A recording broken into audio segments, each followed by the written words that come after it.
एक message viral हो रहा है एसडीपीआई पार्टी को लेकर कि ग्राम पंचायत इलेक्शन में बीजेपी को सपोर्ट करेंगे उनको। ऑलरेडी उसका क्लैरिफिकेशन दे चुके हैं सर आपकी पार्टी से।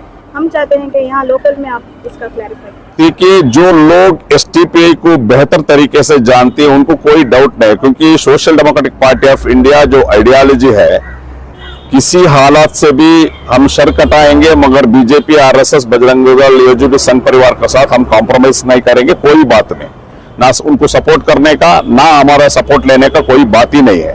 हमारे ऊपर जो ED, IT, income tax, NIA जितना हालात आया, क्या क्या हम लोग को करे, उसके बावजूद भी हम सर झुकाए नहीं है। तो ये जो तलपाड़ी ग्राम पंचायत के बारे में बोल रहे हैं, तलपाड़ी ग्राम पंचायत में एक्चुअली 24 मेंबर्स है, उसमें 10 एसडीपीआई का है, 1 कांग्रेस का है, 13 बीजेपी का है। गए टर्म में उधर बीजेपी का हुकूमत था, क्योंकि 13 लोग उधर बीजेपी मेजॉरिटी है। हमारा ये बार हम लोग कभी इलेक्शन कंटेस्ट करने का नहीं था, क्योंकि हमारा 10 मेंबर में 1 मेंबर हज को भी, उम्रे को भी गए थे, 9 मेंबर थे। हम लोग बीजेपी अनअपोज्ड नहीं आना, बिना इलेक्शन से नहीं आना, हमारा एक कंटेस्ट रहना, इसलिए हम लोग हमारे प्रेसिडेंट हम कंटेस्ट किए थे। तो उसमें क्या हुआ, 2 लोग फयाज और मोहम्मद बोलकर जो बीजेपी में इलेक्ट हुआ, 2 मेंबर्स, वो बीजेपी से वो लोग को बाहर करे थे, डिसिप्लिनरी एक्शन से उनको बाहर करे थे, यानी डिसमिस करे थे। हम जब कंटेस्ट करे, 2 लोग, वो लोग हम लोग को क्रॉस वोट किए हैं। हम किसी को बीजेपी से किसी से हम लोग वोट नहीं मांगा, सपोर्ट नहीं मांगा, क्योंकि हम लोग को मालूम था कि हम लोग विन होने वाले नहीं है।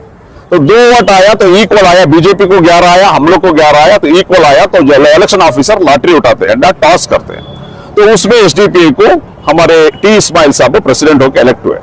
वाइस प्रेसिडेंट रिजर्व्ड कैटेगरी था, बी कैटेगरी को रिजर्व हुआ था। उस कैटेगरी में एसडीपी का एक भी आदमी मेंबर नहीं थे, जो बीजेपी में एक मेंबर थे, वो उसमें इनॉनिमसली इलेक्ट हुए। ये है हकीकत। हम लोग ना बीजेपी से सपोर्ट पूछा, ना किसी से बात किया।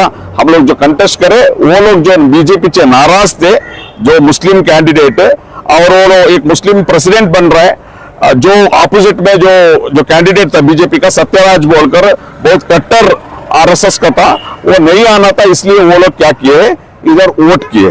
ये हकीकत मैं तमाम जो भी लोग ये जो देख रहे हैं, ये है हकीकत।